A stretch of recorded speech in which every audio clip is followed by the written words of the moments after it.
बलांगीर जिला लुईसिंगा ब्लॉक कुसंग कॉलेज परिसर में बलांगीर जिलार 84 घर अघरिया समाज जिला ट्रस्ट अनुकूल्य रे कुसंग मंडल अधीनस्थ बिकेल कुसंग डुडुका और रथगुड़िकर मिलित सहयोग रे एक रक्तदान शिविर अनुष्ठित होइथिला। जिला ट्रस्ट सभापति शुभ्रांशु शेखर पटेल सभापतित्व रे एक सभार आयोजन करा जायथिला। सभा को उद्घाटन करथिले बलांगीर उपजिलापाल आलोक कुमार पटेल।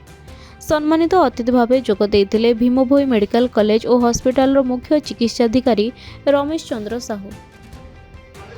आमर गोटे जिनस अच्छी रक्तदान महत्वदान रक्तदान भाया माने दान आउ किछि नाही जो कि आम गोटे लोकर जीवन आम बंचई पारुଛୁ। कुसंग मंडल अघरिया समाज ये जो महत् काम कर मो तरफ धन्यवाद दूची। जिला ये तरफ स्वास्थ्य विभाग तरफ से समस्त को धन्यवाद दूची। महाप्रभु जगन्नाथ और माँ कुसंगे देवी ठारे पूजार्चना परे श्रीफल भांगी अतिथिवृंद दीप प्रज्वलन करी शिविर उद्घाटन करथिले। एही शिविर रे 200 रु 250 जन रक्तदाता स्वेच्छाकृत भावे रक्तदान करथिले।